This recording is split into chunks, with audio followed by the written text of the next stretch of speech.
Man saved tiger mom on a cliff. What happened next is unbelievable. The guardian of the White Mountains, snow fell in gentle swirls, adding to the blanket of white that already covered the jagged peaks of the Altai Mountains. Nikolai Petrov pulled his orange parka tighter around his weathered frame and adjusted the gray wool cap that kept his balding head from freezing in the harsh winter conditions. At 63, he had spent more than half his life in these remote mountains, studying and protecting the endangered Siberian wildlife that called this unforgiving landscape home. The radio at his hip crackled to life. "Base to Nikolai, do you copy?" He unclipped the device, his gloved fingers stiff in the cold. "I copy, Anya. What news?" "We've spotted signs of poachers near the eastern ridge, and the satellite tracking shows Zoya's signal coming from the Devil's Ravine area. She hasn't moved in 12 hours. Nikolai's heart sank. Zoya was a female white tiger.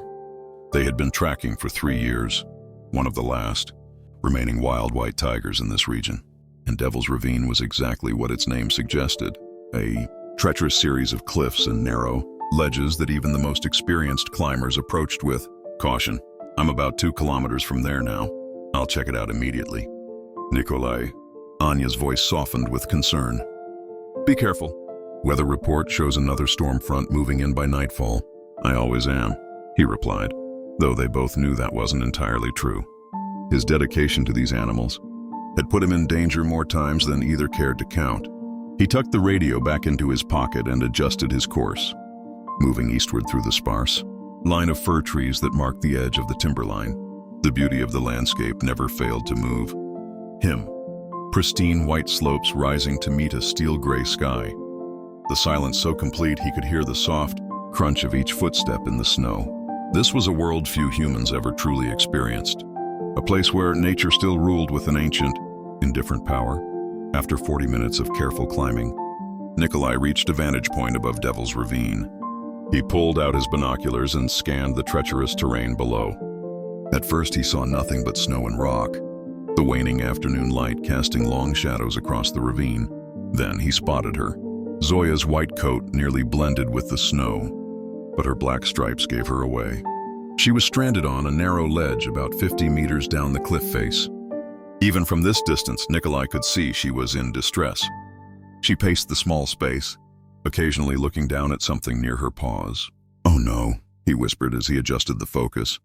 There, nestled against the rock wall, partially sheltered from the wind, were 2 small white forms, cubs. Zoya had given birth on that precarious ledge, or perhaps had moved her newborns there to escape the poachers. Either way, she was now trapped with her offspring, unable to climb up the sheer face above her or risk the treacherous descent with her babies. Nikolai assessed the situation quickly. Night would fall within 3 hours, and with it temperatures that would plummet well below freezing. The incoming storm would make any rescue impossible until it passed, which could be days. The cubs, so young and vulnerable, would never survive. He had no choice. He would have to reach them now. Returning to his pack, Nikolai pulled out his satellite phone and called Anya at the conservation station. "I found Zoya. She's stranded on a ledge with cubs, newborns from the look of it." "Cubs?" Anya's voice rose with excitement, then immediately fell. "But if she's stranded?" "Exactly. I'm going down to get them." "Nikolai, no. Wait for the rescue team. We can have helicopters there by tomorrow if the weather holds." "The weather won't hold, and you know it," he replied firmly. "Those cubs won't last the night. I'm going down." Before she could protest further, he ended the call and began preparing his gear. From his pack, he extracted climbing rope, harnesses, and the specialized tranquilizer gun he carried for emergencies.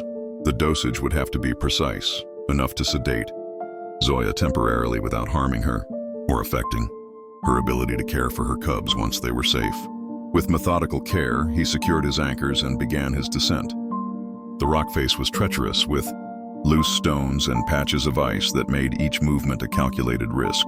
Nikolai had been a climber all his life, but age had slowed his reflexes, and the stakes had never been higher.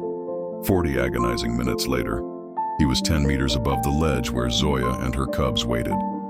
The tigress had spotted him now, her amber eyes tracking his every move. She positioned herself between the approaching human and her offspring, a low growl rumbling from her throat.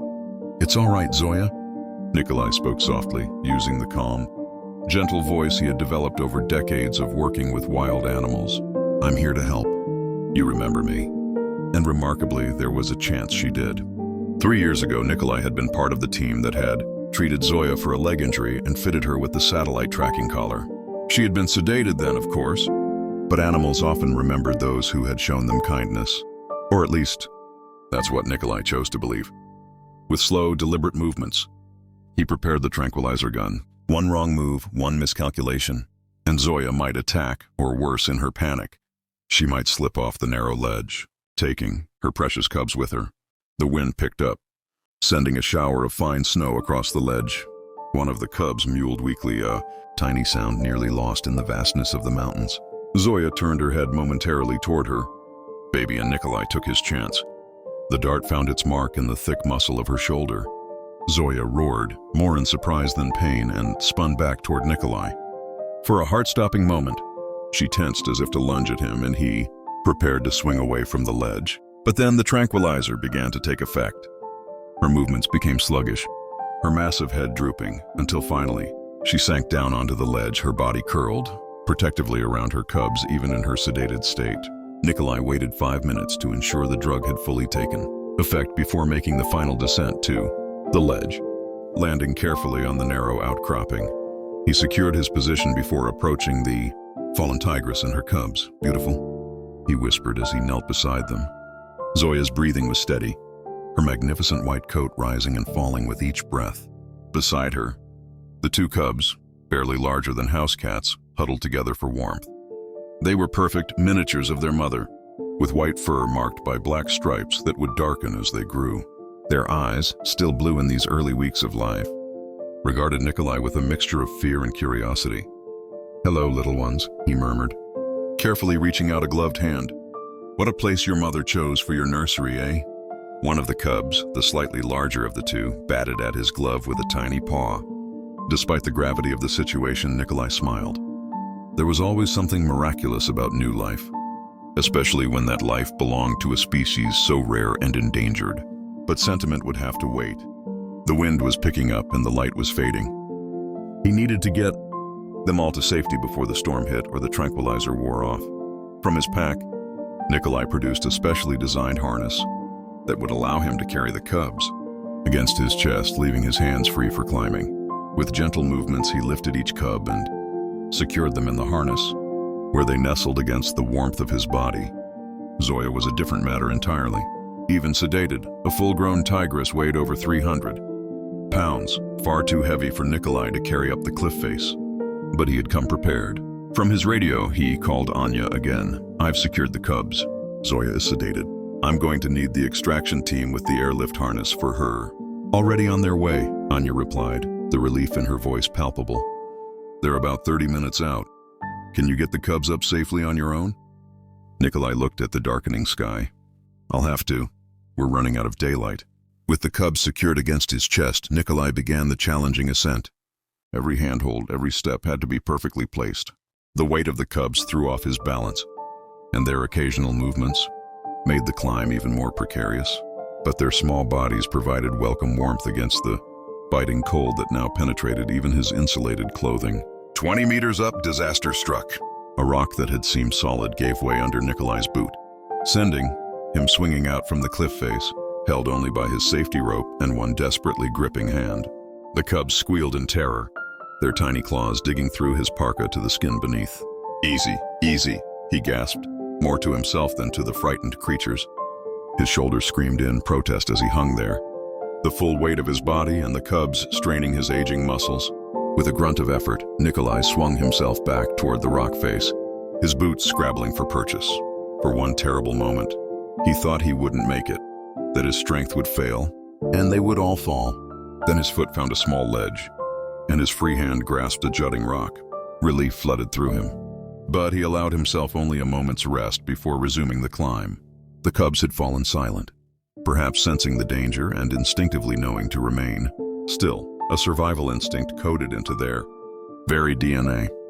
As Nikolai neared the top of the cliff, he heard the distant thrum of helicopter blades, the extraction team arriving just in time. The final 10 meters of the climb were the hardest. His strength nearly spent, his fingers numb despite the gloves. But the thought of the small lives depending on him drove him onward, one painful handhold at a time. At last, he pulled himself over the edge and onto solid ground. For a moment, he simply lay there in the snow, chest heaving, the cubs still secure against him. Then carefully he released them from the harness and placed them in the insulated container he had prepared in his pack. The helicopter appeared over the ridge, its searchlight cutting through the gathering darkness to illuminate the cliff face. Nikolai signaled with his flashlight, and the pilot acknowledged with a dip of the aircraft. While the extraction team prepared to descend to Zoya's position, Nikolai checked on the cubs. They were alert and seemingly unharmed by their ordeal, their tiny pink tongues darting out to lick at the milk he offered from a specialized bottle. "Your mother will be just fine," he told them, stroking each small head with a gentle finger. "And so will you." The conservation center was warm and bright, a stark contrast to the wild darkness of the mountains. Zoya had been successfully airlifted from the ledge and was now recovering in a specialized enclosure, her vital signs stable. Her cubs returned to her as soon as she had awakened from sedation. Nikolai stood at the observation window, a cup of hot tea warming his hands. Beside him, Anya checked, the monitors displaying Zoya's heartbeat and temperature. "She's doing remarkably well," Anya said. "And the cubs are strong. We'll keep them here until we're sure they're all healthy.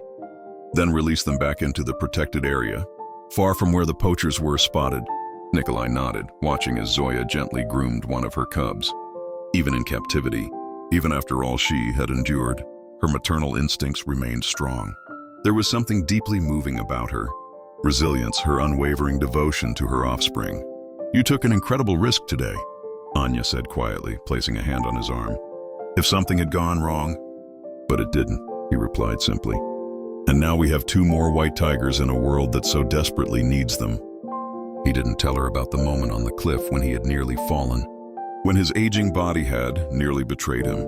He didn't mention the fear that had gripped him, not for himself but for the tiny lives that would have been lost. Some things were better left unsaid. "The male cub is the stronger of the 2, Anya continued, checking her notes. "But the female has a fighter's spirit. She kept trying to crawl out of the examination tray." Nikolai smiled. Like her mother. Through the glass, he watched as Zoya settled her massive head on her paws, her eyes closing in sleep while her cubs nursed. In his 30 years of wildlife conservation, he had witnessed many wonders, had participated in efforts that had brought species back from the brink of extinction. But moments like this, seeing a mother and her cubs safe, knowing he had played a part in ensuring their survival, these were the moments that made all the hardships worthwhile. Outside, the storm that had been threatening all afternoon finally broke, sending snow swirling against the windows of the conservation center. But inside there was warmth and safety and the quiet miracle of life continuing against all odds. Nikolai pressed his palm against the glass, a silent pledge to Zoya and her cubs, a promise to protect them and their kind for as long as he had strength left in his body. In a world where the wild places grew smaller each year, where creatures like these magnificent tigers faced countless threats to their existence, sometimes all it took was one person's dedication to make a difference. As if sensing his thoughts, Zoya opened her eyes and looked directly at him. In that amber gaze, Nikolai saw not gratitude, tigers did not think as humans did, but something far more important, the fierce, untamable spirit of the wild that humans like him fought to preserve. It was enough. It had always been enough. Spring came late to the Altai Mountains. The snow retreated slowly, revealing patches of green that grew, more abundant with each passing day. Streams swollen with meltwater carved their paths down the mountainsides, and the first wildflowers began to appear in sheltered valleys. Nikolai stood on a ridge overlooking a remote valley, his binoculars trained on the tree line below. Beside him, Anya checked the readings on her tablet. "Zoya's signal is strong," she reported. "She's been in this territory for 3 weeks now, which is a good sign. The cubs must be thriving for her to have settled here." It had been 4 months since the rescue on the cliff face. After ensuring that Zoya and her cubs were healthy, the conservation team had released them into this protected area of the reserve, far from the routes frequented by poachers. The satellite collar around Zoya's neck allowed them to track her movements, but visual confirmation of the family's well-being had proven elusive. "There," Nikolai said suddenly, his voice barely above a whisper, "by the fallen log. Anya raised her own binoculars. For a moment all was still. Then, like a ghost materializing from the forest shadows, Zoya appeared. Her white coat had lost the dingy gray tinge it had acquired during her captivity, returning to its natural splendor, pristine white marked with bold black stripes. Behind her, tumbling over each other in their exuberance, came the cubs. No longer the helpless newborns Nikolai had carried against his chest through the snowstorm.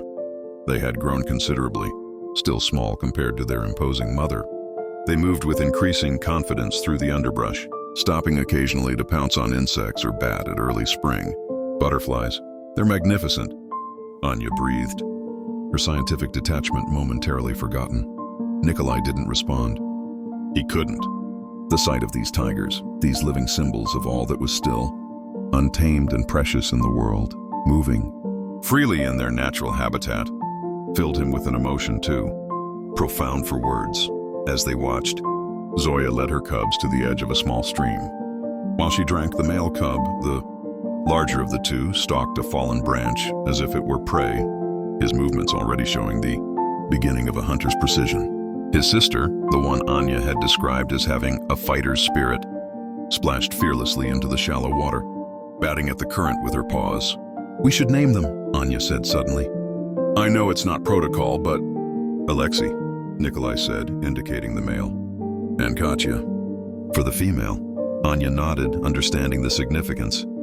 Alexei had been Nikolai's brother, lost to the same poachers that now threatened these tigers, and Katya had been his wife, whose passion for wildlife conservation had inspired Nikolai's lifetime of work, and whose memory he still honored 20 years after her death, as if hearing her new name.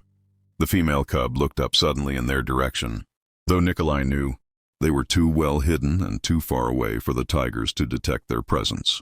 For a moment it seemed as if the cub's bright eyes met his own. Then Zoya made a chuffing sound, a tiger's way of communicating with her young, and both cubs immediately responded to their mother's call. Together the family disappeared back into the protective embrace of the forest, their white coats visible for a few moments longer before they were swallowed by the shadows between the trees. "We've done good work here," Anya said as they packed up their equipment. "The population has a chance now." Nikolai nodded, his eyes still on the spot where the tigers had vanished. He thought of that day on the cliff, of the moment when his strength had nearly failed him, when all might have been lost. He thought of the weight of the cubs against his chest as he climbed, of Zoya's amber eyes watching him as he prepared to take her babies to safety. In his 63 years, Nikolai had witnessed the best and worst of humanity's relationship with the natural world. He had seen species lost forever and others brought back from the edge of oblivion. He had faced poachers with guns and bureaucrats with spreadsheets, fighting battles on multiple fronts to protect creatures that most people would never see with their own eyes. There had been times when the task seemed hopeless, when the forces aligned against wildlife, conservation appeared too powerful to overcome. Times when he questioned whether the effort and sacrifice were worth it. But then there were moments like this, seeing Zoya and her cubs thriving in the wild, knowing that the genetic legacy of the white tiger would continue because of actions he had taken. These were the moments that answered all doubts, that justified every hardship. As they made their way back down the mountain, Nikolai felt a familiar ache in his shoulder, a souvenir from his desperate climb months earlier. The doctors had told him it might never fully heal, that he might need to consider retiring from field work. He had listened politely to their advice and then ignored it completely. How could he explain to them what it meant to be here, in these mountains, doing this work? How could he make them understand that for him, this was not a job but a calling, a sacred responsibility to protect what remained of the wild world? Someday, perhaps, when his body finally betrayed him completely, he would have to step back, but not today. Not while tigers like Zoya and her cubs still roamed these mountains. Not while there was still hope. The afternoon sun broke through the clouds, illuminating the valley below in golden light. Somewhere in the forest, a white tigress taught her cubs to hunt, to survive, to be wild. And because of one man's courage on a snowy cliff face, that ancient dance of life would continue. For Nikolai Petrov, guardian of the White Mountains, it was enough. It had always been enough.